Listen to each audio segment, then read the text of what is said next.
ప్రభు సన్నిధిలో ప్రార్థన చేస్తుండగా దేవుడు ఇచ్చినటువంటి కొన్ని ప్రాముఖ్యమైన విషయాలను ఈ దినమున తన లేఖనాల ద్వారా దేవుడు మనతో మాట్లాడినట్లుగా ప్రభు ఆశపడుతున్నాడు. చాలా జాగ్రత్తగా దేవుని వాక్యాన్ని మనం వింటే, దేవునికి ఇష్టమైన హృదయము, దేవునికి విరోధమైన హృదయము. ఏమిటండి? దేవునికి ఇష్టమైన హృదయము, దేవునికి విరోధమైనటువంటి హృదయం. ఈ రోజున దేవుని సంఘముగా పిలువబడుతున్నటువంటి మన జీవితంలో, విశ్వాసులుగా పిలువబడుతున్నటువంటి మన జీవితంలోనే ఒకటి దేవునికి ఇష్టమైన మనసు ఉంటుంది. కొన్ని సందర్భాల్లో దేవునికి విరోధమైన మనసు కూడా మన జీవితాల్లో వస్తుంది. అందుకని మన జీవితాల్లో దేవుని యొక్క పొందవలసినటువంటి ఒక ఆత్మ సంబంధమైనటువంటి అనుభవాలలో, ఒక ఆత్మ సంబంధమైనటువంటి ఎదుగుదలలో మనం ఈ రోజున ప్రయాణము చేయలేకపోతున్నాం. కారణం ఏమిటో కొద్ది నిమిషాలు క్లుప్తంగా దేవుని యొక్క వాక్యాన్ని మనం విన్నాం. విస్తరించి మాట్లాడే సమయం కూడా లేదు. చాలా క్లుప్తముగా దేవుని వాక్యాన్ని మీకు తెలియజేసి నా సమయాన్ని నేను ముగిస్తాను. చదవండి. అపోస్తుడైన పౌలు రోమీయులకు రాసినటువంటి పత్రిక, అపోస్తుడైనటువంటి పౌలు గారు రోమీయులకు రాసినటువంటి పత్రిక 8వ అధ్యాయము 27వ వచనాన్ని చదువుకున్నాం. మరియు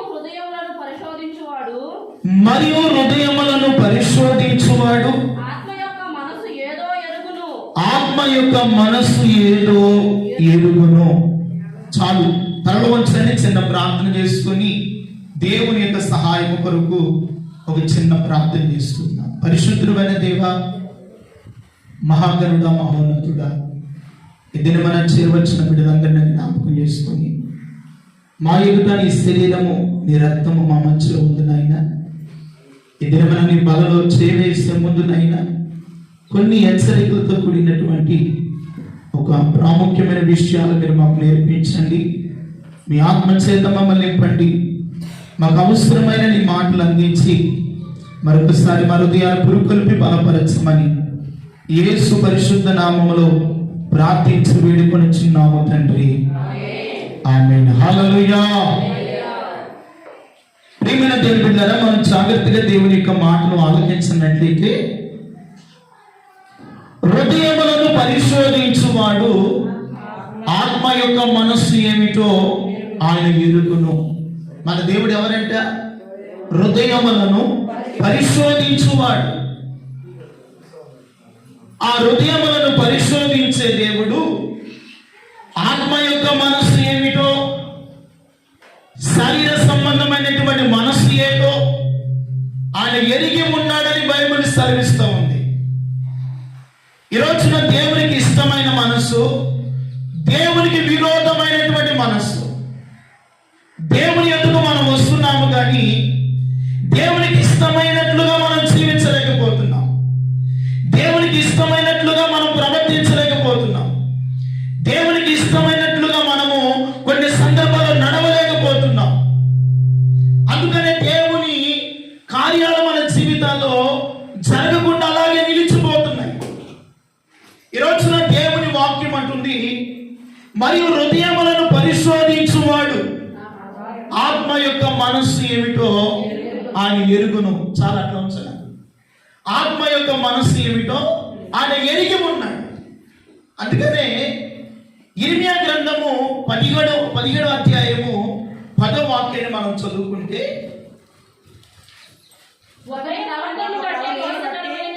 ఒకని ప్రవర్తన బట్టి వాడి క్రియల ఫలము చొప్పున ప్రతీకారము చేయుటకు యెహోవాను నేను హృదయములను పరిశోధించువాడను, అంతరింద్రియములను పరీక్షించువాడను. చూడండి ఏమంటున్నాడు? ఒకరి ప్రవర్తన బట్టి వాడి క్రియల ఫలము చొప్పున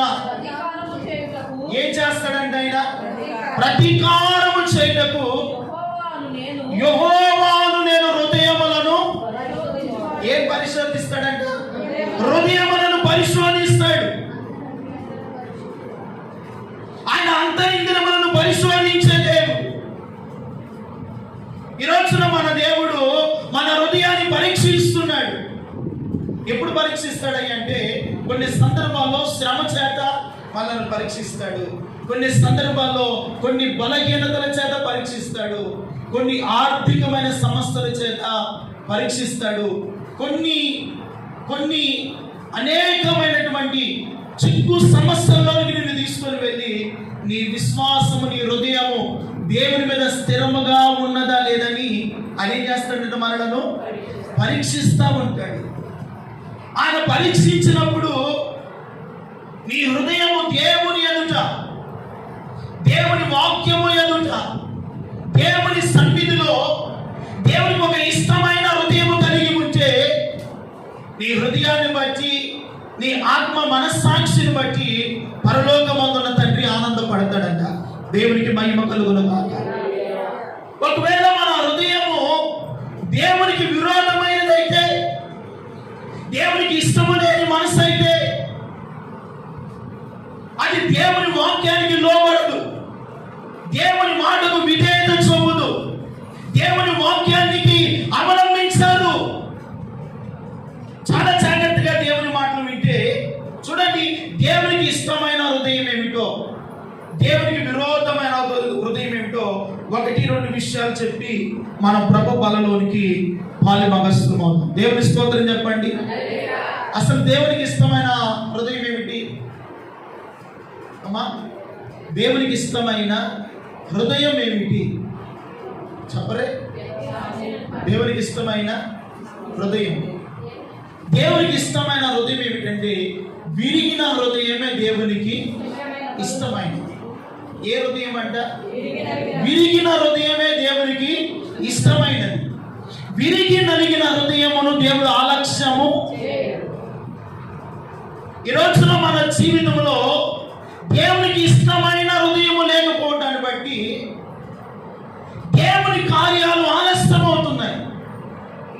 దేవుని సన్నిధిలో మనం పొందుకోవలసిన ఆ సమాధానము దేవుడు మనకు దూరం చేయడానికి గల కారణం ఏమిటంటే, చదవండి 51వ కీర్తన 7వ వచనం అంటాడు, నేను పవిత్రుడనగునట్లు 51:7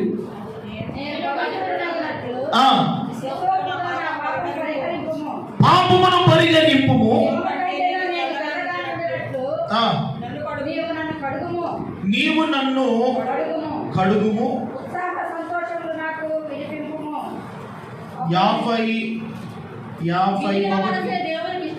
17వ వాక్యం, విరిగిన మనసే దేవునికి ఇష్టమైన బలులు. దేవా, విరిగి నలిగిన హృదయమును నీవు ఆలక్ష్యము చేయము. నీవు నీ కటాక్షము చొప్పున సియోనుకు మేలు చేయము, యెరూషలేము యొక్క గోడలను కట్టించుము. అప్పుడు నీతియుక్తమైన బలులు, దహన బలులు, సర్వాంగ హోమములు నీకు అంగీకృతములగును. నీ జనులు నీ బలిపీఠము మీద కోడెలను అర్పించెదరు. దేవుని స్తోత్రం చెప్పండి. బలిపీఠం మీద ఏమర్పిస్తారంట? కోడెలను అర్పించెదరు. దేవుడు బలిపీఠం మీద అర్పణ అర్పించాలి అంటే విరిగి నలిగిన హృదయము మనలో ఉండాలి. విరిగి నలిగిన హృదయమును దేవుడు ఆలక్ష్యము చెయ్యడు. ఏ హృదయం అంట? విరిగి నలిగిన హృదయము.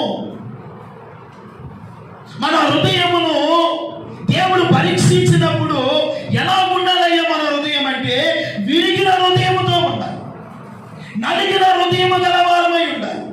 అప్పుడంట సియోనును దేవుడు మేలు చేస్తాడు, సియోను దేవుడు కటాక్షిస్తాడు.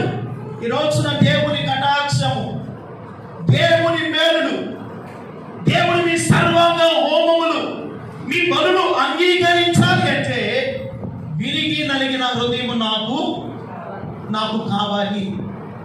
మీరు ఏం చేయాలంటే దేవుణ్ణి అడగాలి, నాకు విరిగి నలిగిన హృదయము నాకు కావాలి ప్రభువా. ఎప్పుడైనా మనం అడుగుతున్నామా? మనం అడిగేది ఏమిటంటే ఎప్పుడు ఆశీర్వాదాన్ని మనం అడుగుతాం, ఎప్పుడు నా సమస్యను తీర్చు ప్రభువా అని అడుగుతాం. ఎప్పుడు నా కుటుంబంలో ఇబ్బందులు తొలగించయ్యా అనుకుంటావు. కానీ అయ్యా నా హృదయము నీ ఎదుట విరిగి నలిగిన హృదయము నాకు కావాలి. విరిగి నలిగిన హృదయము నీకు ఇష్టమైనదయ్యా. ఏమిటంటే ఏ మనసు ఇష్టమైంది? విరిగి నలిగిన మనస్సు దేవునికి ఇష్టమైనది. ఆ ఇష్టమైన హృదయము నాకు కావాలి ప్రభు అని దేవుని పాదాలు పట్టుకొని దేవుని వేడుకుంటేనంట ఆ మనస్సును దేవుడు ఇస్తాడంట. దేవుని స్తోత్రం చెప్పండి. ఆ మనస్సు ఎప్పుడైతే మనలోకి వస్తుందో నీ కటాక్షము చొప్పున సియోనికి ఏం చేస్తాడంటే మేలు చేయును. యెరూషలేము యొక్క గోడలను కట్టించుము. ఏ గోడలంట? యెరూషలేము అనగా దేవుని మందిరం. దేవుని మందిరములో ఉన్న జీవము గల దేవుని సంగమా, నీవు నేను ఒక రాయిగా ఉన్నాం, ఒక గోడ వలె ఉన్నాం. నీ ఆత్మీయ జీవితము, నీ పరిశుద్ధమైన జీవితము, నీ అంతరంగ స్వభావము, నీ ఆత్మ సంబంధమైన జీవితమును ఒక గోడ వలె ఆయన స్థిరపరుస్తాడు. ఏం చేస్తాడు? నీ ఆత్మీయ జీవితాన్ని ఆయన స్థిరపరుస్తాడు. అందుకనే దేవునికి ఇష్టమైన హృదయం మనకు కావాలి. దేవునికి విరోధమైన హృదయం వద్దండి. దేవునికి విరోధమైన హృదయము దేవుని మాటకు లోబడదు. దేవునికి విరోధమైన హృదయము దేవుని వాక్యానుసారంగా జీవించదు. దేవునికి విరోధమైన హృదయం ఏమిటో హెబ్రీయులకు రాసిన పత్రిక 3వ అధ్యాయము 12వ వాక్యాన్ని చదువుకుంటే, సహోదరులారా జీవము గల దేవుని విడిచిపోవునట్లు విశ్వాసము లేని దుష్ట హృదయము. ఏమి లేని హృదయం అంట? ఏమి లేని హృదయము? విశ్వాసము లేని హృదయము, దుష్ట హృదయము. ఏ హృదయం అంటే అది? విశ్వాసము లేని దుష్ట హృదయము. ఎవరి అందేనేమో ఉండునేమోనని జాగ్రత్త పడండి. ఏం పడాలి? మనము జాగ్రత్త పడాలి. ఈరోజు నా మందిరానికి వస్తున్నాం, వాక్యాన్ని వింటున్నాం. విశ్వాసము లేని దుష్ట హృదయము. ఒకవేళ నీలో ఎవరి ఎందైనా ఉందేమో అని జాగ్రత్తగా మనం ఏం చేయాలంట? పరీక్షించుకోవాలి. ఎందుకు పరీక్షించుకోమంటున్నాడంటే హృదయములను పరీక్షించే దేవుని ఎదుగు మనం వచ్చాము. ఎవరి ఎదుగు వచ్చాము? హృదయములను పరీక్షించే దేవుని ఎదుగు వచ్చాము. ఆయన పరీక్షించినప్పుడు మన విశ్వాసము దుష్ట హృదయముతో ఉండకూడదు. ఏ హృదయముతో ఉండకూడదంట? దుష్టమైన హృదయముతో ఉండకూడదు. ఆ తర్వాత మాట అంటాడు, మీరు ఆయన శబ్దమును వినిన ఎడల, ఇదిగో కోపము పుట్టించినప్పటి వలె. ఏమంటున్నాడు? హృదయములను కఠినపరుచుకుంటున్నారు. ఈ రోజున దేవుడు ఎన్ని విషయాలు నేర్పిస్తున్నా, ఎన్ని ఆత్మ సంబంధమైన మాటలు నీకు తెలియచేస్తున్నా, ఈ రోజున మనిషి యొక్క హృదయం ఏం చేసుకున్నాడంట? కఠినపరుచుకుంటున్నాడు. హృదయాన్ని కఠినపరుచుకుంటే సియోనుకు దేవుడు ఏం చేయాలంట? మేలు చేయడు. సియోను గోడలను తిరిగి ఆయన నిర్మించాడు. ఆధ్యాత్మికమైన స్థితిలో ఆయన నిన్ను బలపరచలేడు. హృదయాన్ని కఠినపరచుకోకుండా హృదయాన్ని ఏం చేయాలంటే పరీక్షించుకొని దేవునికి ఇష్టమైన హృదయముగా మారిపోవాలి. దేవునికి మహిమ కలుగును గాక. హృదయాన్ని పరీక్షించుకొని దేవునికి ఇష్టమైన హృదయముగా మన హృదయం ఏమైపోవాలంట? మారిపోవాలి. ఎప్పుడైతే దేవునికి ఇష్టమైన హృదయముగా నీ హృదయము మారిపోతుందో విరిగిన మనసు దేవునికి ఇష్టమైన బలులు. విరిగి నలిగిన హృదయమును ఆయన ఎన్నడూ కూడా ఆలక్ష్యము, ఆయన చేసే కార్యాలు, ఆయన సన్నిధులను పొందవలసిన ప్రతి ఆశీర్వాదమైన ఆయన ఏం చేయడంట? ఆలక్ష్యము చేయడు. అందుకని దేవుడు మన హృదయములను పరీక్షించువాడంట. ఏ పరీక్షించువాడు? ఆయన హృదయములను పరీక్షించువాడు. అంతరింద్రియములను పరిశోధించువాడు. ఆయన పరీక్షించినప్పుడు విశ్వాసము లేని దుష్ట హృదయం మనలో ఉండకూడదు. ఇంకా హృదయాన్ని కఠిన పరచుకోకూడదు. చాలా మంది వాక్యము ఏదైతే చెప్తుందో దానికి లోబడకుండా హృదయాన్ని చేస్తారంట కఠినపరుచుకుంటారు. కఠినపరుచుకుంటే నష్టపోయేది మనమేనండి. ఏమవుతాము? నష్టపోతాం. ఆత్మీయ జీవితంలో ఎదగలేము, ప్రార్థన చేయలేము, ప్రభువులో నమ్మకంగా ఆత్మతో సత్యముతో ప్రభుని ఆరాధించలేము, దేవుని సన్నిధిలో కూర్చోలేము, దేవుని పాడలేము, దేవుని ఆరాధించలేము. ఎందుకంటే ఒకవేళ హృదయమును కఠినపరుచుకుంటే అది విశ్వాసము లేని హృదయం అయిపోతుంది. ఏ హృదయం అయిపోతుందంట? విశ్వాసము లేని హృదయం. విశ్వాసము లేని హృదయము నీలో నాలో ఉంటే మన హృదయమును ఆయనకి ఇష్టమైన బలిగా ఉండదు.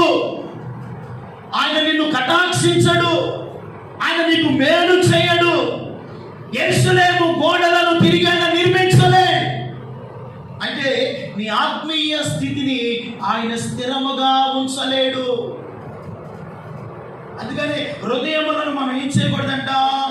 కఠినపరచుకోకూడదు. అసలు హృదయము ఎటువంటిదో ఆదికాండ గ్రంథములో రాయబడిన మాట అండి. చదవండి 8వ అధ్యాయము 21వ వచనాన్ని మనం చూస్తే, అప్పుడు ఇంపైన సువాసన ఆగ్రహించి ఇక మీదట నరులను బట్టి భూమిని మరలా క్షపించను. ఎందుకనగా నరుల హృదయ ఆలోచనలు, చెప్పండి, ఎప్పటి నుండి? బాల్యము నుండి చెడ్డది. హృదయ ఆలోచన ఎప్పటి నుండి చెడ్డవేంట? అంటే బాల్యము నుండే నరుని హృదయం ఏమైపోయింది? చెడ్డదైపోయింది, చెడిపోయింది. ఆ చెడిపోయిన హృదయములను బాగు చేయటకు ఆయన నీ కొరకు నా కొరకు ఆ కల్వారి శిలువపై మరణించాడు. దేవునికి మహిమ కలుగును గాక. చెడిపోయిన జీవితము, పాడైపోయిన జీవితము, పతనమైపోతున్న జీవితము, నాశనమైపోతున్న జీవితాన్ని తిరిగి మళ్ళా ఆ వ్యక్తిని నూతన జీవితాన్ని ఇవ్వటానికే యేసయ్య మన కొరకు ప్రియమైన వాళ్ళరా నీ శిక్షను, నా శిక్షను, ప్రతి మానవుని యొక్క శిక్షను ఆయన మీద వేసుకున్నాడు. దేవునికి మహిమ కలుగును గాక. అందుకనే నరుని యొక్క హృదయము బాల్యము నుండి చెడ్డది. ఒకవేళ మందిరానికి వస్తూ వాక్యం వింటూ కూడా ఇంకా ఈ హృదయంలో దేవునికి ఆయాస్కరమైన చెడ్డ హృదయము మనలో ఉంటే ఈ రోజున తీసివేయదము గాక. చెడ్డ హృదయాన్ని ఏం చేయాలండి? ఈ రోజున తీసివేయండి. చెడ్డది మనలో ఉన్నప్పుడు దేవుని ఆశీర్వాదం మనలోనికి రాదు. అంతేనే కదండి? చెడ్డది మనలో ఉన్నప్పుడు దేవుని ఆశీర్వాదం మనలోనికి రాదు. ఎప్పుడైతే మన హృదయము పరిశుద్ధముగా, నీతిగా, యథార్థమైన హృదయముతో ఉంటుందో దేవుడు మన ఎడల మేలు చేస్తాడు, మన ఎడల కటాక్షము చూపిస్తాడు. మన పడిపోయిన ఆత్మీయ స్థితిని గోడవలే మళ్ళా పునరుద్ధరింపజేస్తాడు. దేవుని స్తోత్రం కలుగునుగా. ఆ స్థితిని మనం ఎప్పుడు సంపాదించుకుంటామయ్యా అని అంటే విరిగి నలిగిన హృదయము దేవునికి ఇష్టమైనదంట. దేవునికి మహిమ కలుగునుగాక. మనకు కావాల్సింది విరిగి నలిగిన హృదయము. ఇది మనకు ఉన్నప్పుడు దేవుడిని ఎడల కటాక్షము చూపునుగాక.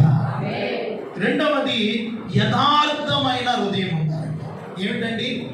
యథార్థమైన హృదయము దేవునికి ఇష్టమైనది. యథార్థమైన హృదయముతో నువ్వు ఒక చిన్న ప్రార్థన చేసినా నీ ప్రార్థన దేవుడు వింటాడు. యథార్థమైన హృదయముతో నువ్వు దేవుని కొరకు ఏది చేసినా అది దేవుడు ఆనందపడతాడు. దేవుని స్తోత్రం చెప్పు. హల్లెలూయా. చదవండి ఒక మాట. ఎఫెసీ పత్రిక 6వ అధ్యాయము 14వ వాక్యాన్ని చదువుకుంటే, ఎలయనగా కట్టుకొని మీ నడుమునకు సత్యమును తట్టి కట్టుకొని నీతి అను మైమరుపు తొడుక్కొని నీతి అను మైమరుపు తొడుక్కొని పాదములకు సమాధాన సువార్తలనైన ఆమె 6వ అధ్యాయము 14వ వాక్యం అదేనా 6:4 వచ్చిన పట్టుకుంటే చూడండి. కన్నులారా కింద వచ్చిన చదవండి. దాసులారా దాసులారా యథార్థమైన హృదయము గలవారు భయముతోను వణుకుతోను క్రీస్తునకు వలె. ఎవరి వలెనంట? క్రీస్తునకు వలె శరీర విషయమై మీ యజమానులైన వారికి విధేయులయుండుడి. దేవునికి మహిమ కలుగునుగాక. దాసులారా యథార్థమైన హృదయము గలవారై. ఏ హృదయం ఉండాలంటే యథార్థమైన హృదయము. దేవుని ఆరాధించడానికి వచ్చాం, ప్రభు పనులు చేయబోతున్నాం. మన హృదయము దేవుని ఎదుట ఎలా ఉండాలి? యథార్థమైన హృదయం ఉండాలి. అందుకనే దేవుడు యథార్థవంతుల ప్రార్థన దేవుడికి ఆనందము. యథార్థవంతులు ఆయన ముఖ దర్శనము చేస్తారు.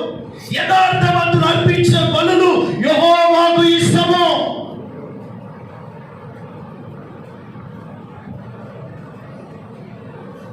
రెండవదిగా దేవుడు అన్నాడు, యథార్థమైన హృదయము గలవారై భయముతోను వణుకుతోను. యథార్థత ఉంటే నేను ఆటోమేటిక్గా ఏమొస్తుంది? దేవుడు అంటే భయము, మందిరం అంటే భయము, దేవుని యొక్క సన్నిధి అంటే భయము, దేవుని సన్నిధి అంటే లోబడి జీవిస్తాము. ఈరోజు నా భయము లేకపోవటాన్ని బట్టే కొన్ని సందర్భాల్లో దేవుని సన్నిధిలో యథార్థంగా మనం ఉండలేకపోతాం. యథార్థమైన ఆరాధన దేవుని ఎడల మనం చేయలేకపోతున్నాం. ప్రియమైన వాళ్ళారా, మన దేవుడు ఎవరంటే యథార్థవంతుడైన దేవుడు. హల్లెలూయా. మన దేవుడు ఎవరంట? ఆయన యథార్థవంతుడైన దేవుడు. అందుకని యథార్థ హృదయముతోను భయముతోను వణుకుతోను క్రీస్తునకు వలె. ఎవరు వలెనంట?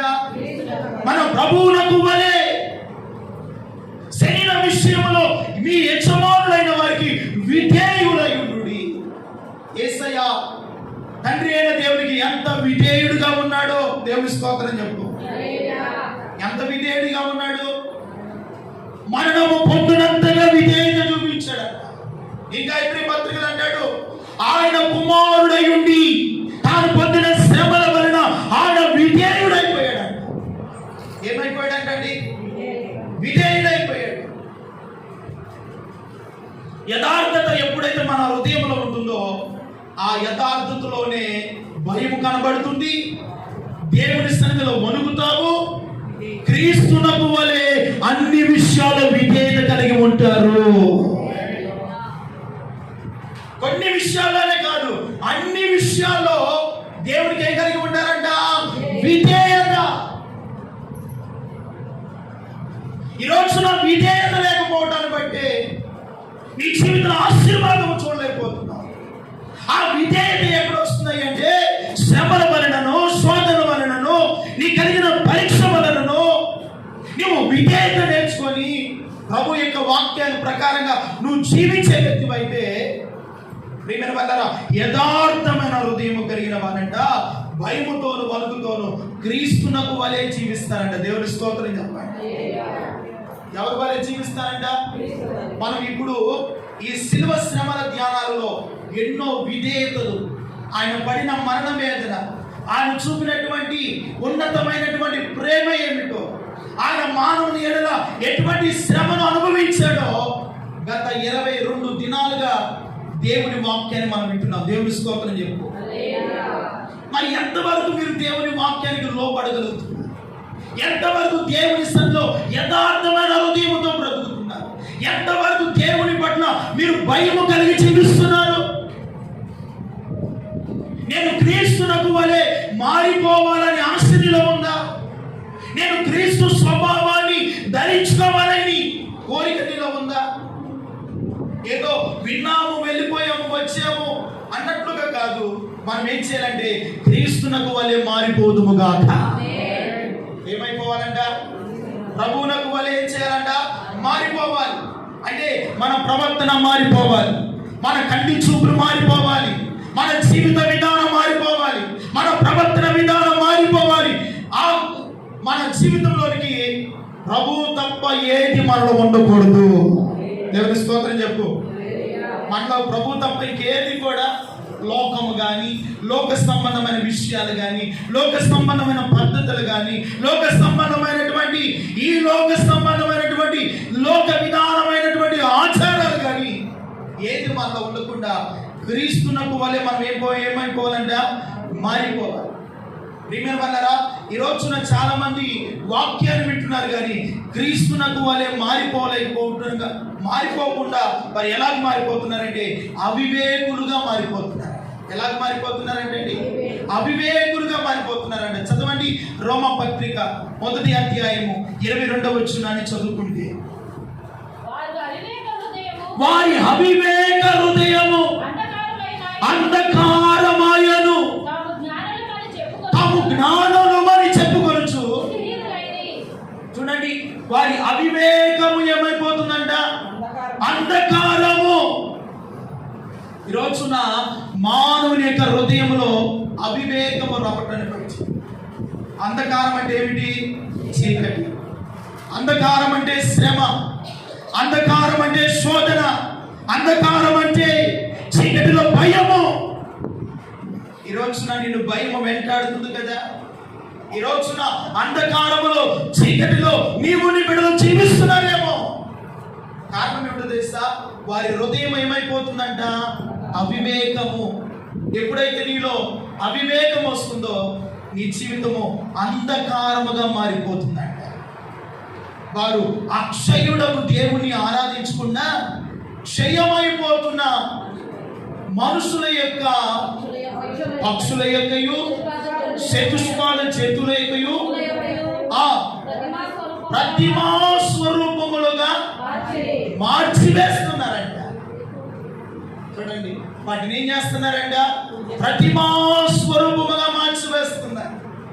ఒక అవివేకము దేవునికి ఒక వ్యక్తిని ఏం చేస్తుందంటే దూరం చేస్తుంది.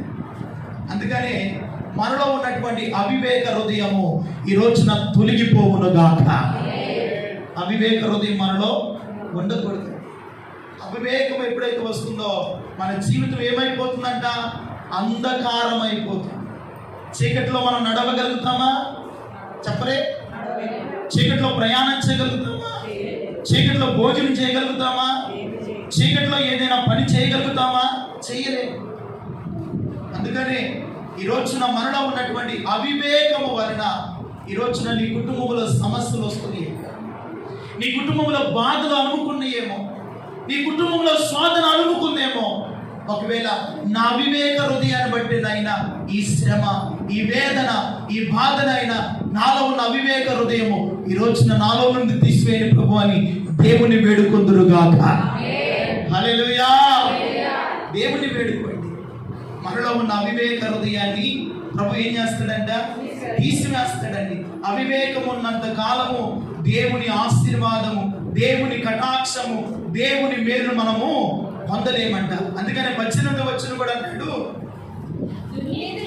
దుర్నీతి చేత సత్యమును అడ్డగించుచు మనుషుల యొక్క సమస్త భక్తిహీనత మీదను, దుర్నీతి మీదను దేవుని కోపము పరలోకము నుండి బయలుపరచబడుతుంది. ఎక్కడి నుండి వస్తుందంట?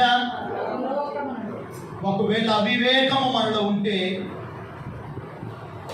ఒక దుష్ట హృదయం మనలో ఉంటే, దుర్నీతి హృదయం మనలో ఉంటే పరలోకము నుండి దేవుని ఉగ్రత మన మీదకు, దేవుని కోపం వస్తుందంట. ఇది నా మాటలు కాదండి. ఇప్పుడు మీరు ఆలోచించుకోవాలి. యథార్థమైన హృదయంతో ఉన్నాం అనుకుంటారో, ఒకవేళ అవివేకముతోనే ఉండాలనుకుంటారో, ఒకవేళ నీవు దేవుని యొక్క మేలు పొందుకోవాలనుకుంటావో, మరలా తిరిగి నీ యెరూషలేమని పడుతున్న నీ ఆత్మీయ గోడలు తిరిగి పునరుద్ధరింపబడాలనుకుంటావో, ఒకవేళ అంధకారం అనే శ్రమలలో ఉంటావో, బాధల మధ్యలో ఉంటావో, వేదనకరమైన స్థితిలో ఉంటావో, ఇదిగో ఆశీర్వాదము, శాశ్వత జీవాన్ని, మరణాన్ని దేవుడు మన ఎదుటనే ఉంచాడు. ఏది కావాలో నిన్ను కోరుకోమంటున్నాడు. దేవుడు ఈరోజు నిన్ను ప్రశ్నిస్తున్నాడు. ఒకవేళ అంధకారములో జీవిస్తే పరలోకము నుండి దేవుని కోపం వస్తుందంట. ఆయన కోపాన్ని తట్టుకునే మానవుడు ఎవరు కూడా లేడు. ఆయన కోపము త్వరగా రగులుతుంటే, ఆయన కోపము ఎదుట, ఆయన ఉగ్రత ఎదుట, ఆయన కోపము ఎదుట ఏ నరుడు నిలబడగలుగుతాడని వాక్యం అంటుంది. అందుకని హృదయములను పరిశోధించువాడు ఆత్మ యొక్క మనస్సు ఏమిటో, శరీర సంబంధమైన మనస్సు ఏమిటో దేవుడు ఎరిగి ఉన్నాడంట. దేవుని స్తోత్రం కలుగునుగా. రోమా పత్రికలు అంటాడు, శరీరానుసారులు శరీర విషయముల మీదనే మనసు ఉంచుతారు, ఆత్మానుసారులు ఆత్మ విషయముల మీద మనసు ఉంచుతారంట. దేవుని స్తోత్రం చెప్పు. ఈ రోజున నీవు శరీరానుసారంగా నడిస్తే అది మరణాన్ని తీసుకొని వస్తుంది, ఆత్మానుసారంగా నడిస్తే అది నీకు జీవాన్ని కలుగు చేస్తుంది. బట్టు చప్పల దేవునికి మహిమ కలుగునుగా. శరీరానుసారంగా నడిస్తే నీకు మరణం ఉందంట, ఆత్మానుసారంగా నడిస్తే జీవం. ఈ రోజున మన హృదయములు ఎలాగున్నాయి దేవుని యొక్క? దేవుడు అడుగుతున్నాడండి. మన హృదయాలు పరీక్షించుకున్నాం. ఇదిగో ప్రభు బలలో చేయబోతున్నాం. ఇంకా అవివేకముతో దేవుని బలలో వేయటం దేవుని చిత్తము కాదు. హల్లెలూయా. అంధకారములో ఉండి ప్రభువుని నేను ఆరాధిస్తామనుకోవడం అది నీ భ్రమ. నీ ఆరాధన దేవుడికి ఇష్టమైనది కాదు. నీవు అర్పించే బలులు దేవుడు అంగీకరించాడు. దేవుడికి అంగీకారమైనది విరిగి నలిగిన మనస్సే దేవునికి ఇష్టమైనదంట. దేవుని స్తోత్రం కలుగుతుంది. ఆ మనస్సు మనలోకి వచ్చినప్పుడు యథార్థమైన హృదయంతో దేవుని ఏం చేస్తామంట? ఆరాధిస్తామంట. దేవుని స్తోత్రం కలుగుతుంది. ఆ మనస్సు నాకు రావాలయ్యా, ఆ స్వభావము నాలోనికి రావాలయ్యా, నేను నీ వలే మారిపోవాలయ్యా. దేవుని స్తోత్రం చెప్పు. అవును బిడ్డ, దేవుని వలే నువ్వు మారిపోవాలి. యేసు ప్రభు వారు నిండు యవన కాలములో తల్లిదండ్రులకు విధేయత కలిగి ఉన్నాడు. పరలోకమందున్న తండ్రికి యవన కాల జీవితములో విధేయుడుగా ఉన్నాడు. అందుకనే ఆయన దేవుని కుమారుడుగా అంగీకరించబడ్డాడు. దేవునికి స్తోత్రం చెప్పండి. తల్లిదండ్రులకు ఎలా ఉన్నాడంట? విధేయుడుగా ఉన్నాడు. పరలోకమందున్న తండ్రి కూడా విధేయుడయ్యాడు. అందుకనే యేసు ప్రభు వారు ఆయన తండ్రి చేత అంగీకరించబడ్డాడు. దేవుని స్తోత్రం కలుగుతుంది. మనం కూడా అంగీకరించబడాలి అంటే ఈ లోకములో ఉన్నటువంటి తల్లిదండ్రులకు లోబడి ఉండాలి. అంతకంటే ఎక్కువగా నీ కొరకు ప్రాణం పెట్టిన దేవుడు, నీ కొరకు రక్తము చిందించిన దేవుడు, నీ కొరకు తన యావత్ జీవాన్ని నీ కొరకు నిలువెల్లా ధారపోసిన ఆ దేవునికి పరిపూర్ణ విధేయుడిగా బ్రతుకుదురుగా. పరిపూర్ణంగా విధేయుడిగా బ్రతుకుతారు. మీరు ఎప్పుడైతే పరిపూర్ణ విధేయత కలిగి ఉంటారో నీలోనికి తండ్రి ఆత్మ వస్తుంది. అప్పుడు అంటాడు, హృదయములను పరిశోధించు వాడేమంటాడంటే ఇది నా ఆత్మ అంటాడు. దేవుని స్తోత్రం కలుగును గాక. ఈ బిడ్డ నా బిడ్డ అంటాడు. ఇదిగో ఫలాని వ్యక్తి నా కుమారుడు, ఫలాని వ్యక్తి నా కుమార్తె అని ఎరిగి చెప్తాడంట. దేవుని స్తోత్రం కలుగును గాక. అందుకనే ఆత్మ యొక్క మనస్సు ఏమిటో ఆయన ఎరిగి ఉన్న తండ్రి. ఈ రోజున సమాజంలో ఒక చోట రెండు సంఘాలుగా, ఒక సంఘంగా కూడుకున్నటువంటి మన జీవితాల్లోనే రెండు మనస్తత్వాలు కలిగినటువంటి మనుషులు ఉంటారండి. ఒకటి దేవునికి ఇష్టమైన హృదయం కలిగిన వారు ఉంటారు, రెండవది దేవునికి విరోధమైన హృదయం గలవారు ఉంటారు. దేవుడు ఇష్టమైన హృదయాన్ని కోరుకుంటాడు కానీ విరోధమైన హృదయాన్ని దేవుడు కోరుకునేవాడు కాదు. దేవుడు నీ హృదయాన్ని చూస్తున్నాడు, నా హృదయాన్ని చూస్తున్నాడు. ప్రభు బలలో చేయబోతున్న మనందరి హృదయాలను ఆయన పరీక్షిస్తున్నాడంట. దేవుని స్తోత్రం కలుగును గాక. ఆయన పరీక్షించినప్పుడు నీ హృదయం దేవునికి ఇష్టముగా ఉన్నదో, యథార్థంగా ఉన్నదో, ఒకవేళ దుష్ట హృదయముతో ఉన్నామో, అవివేక హృదయముతో ఉన్నామో ఆలోచన చేసుకుని మళ్ళీ మనం పరీక్షించుకొని మళ్ళీ మనము దేవుని యొక్క ఎలాగ జీవిస్తున్నాం, మన స్వభావం ఎలాగుంది, మన మాట తీరు ఎలాగుంది, మన నడవడిక ఎలాగుంది, మన ప్రవర్తన ఎలాగుంది, మన నీతియుక్తమైనటువంటి బలులు దేవుని సన్నిధిలో అర్పిస్తుండగా అది దేవుడు అంగీకరిస్తున్నాడా లేదా అని మనలో మనం ఏం చేసుకోవాలంట, పరీక్షించుకోవాలి. దేవుని స్తోత్రం కలుగును గాక. ఒక వ్యక్తి పరీక్షింపబడకుండా దేవుని యొక్క కటాక్షాన్ని పొందలేడు, దేవుని ఆశీర్వాదం అనుభవించలేడు. వారు శ్రమల వలన ఏం చేయబడ్డారంట, పరీక్షింపబడ్డారు. మాసిదోనియ సంఘమైన, దెకపోనిక సంఘమైన, కొరింథీ సంఘమైన, గలతీ సంఘమైన ప్రతి సంఘము వారి శ్రమల వలన, వారి శోధనల వలన దేవుని యొక్క పరీక్షింపబడ్డారు. దేవుని స్తోత్రం కలుగును గాక. ఎవరి యొక్క పరీక్షింపబడ్డారంట, దేవుని యొక్క వారు పరీక్షింపబడి ఏది మంచో, ఏది చెడో, ఏది ఆత్మ సంబంధమైనదో, ఏది శరీర సంబంధమైనదో ఎరిగి వారి ఆత్మీయ జీవితాన్ని కట్టుకున్నారంట. దేవుని స్తోత్రం చెప్పు. ఈ రోజున నిన్ను నీవు కట్టుకోవాలి అంటే శరీరానుసారముగా ఉండి నిన్ను నీవు కట్టుకోలేవు. ఆత్మానుసారంగా ఉండి నీ ఆత్మీయ జీవితం ప్రభువులో స్థిరముగా కట్టబడును గాక.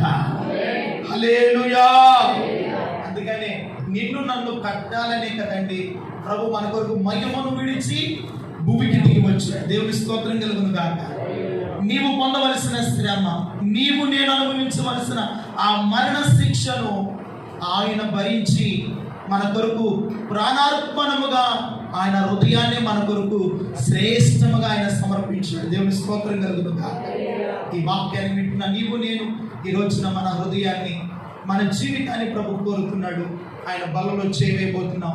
ఎలాగుంది మన హృదయము? దేవునికి ఇష్టమైన హృదయముగా ఉందా? ఒకవేళ దేవునికి విరోధమైన హృదయముగా ఉండి దేవుని మాటను లోబడకుండా, వాక్యానుసారంగా జీవించకుండా, ఎన్నో సందర్భాలు విన్న మాటలే కదా అని ఒకవేళ హృదయాన్ని కఠినపరుచుకుంటే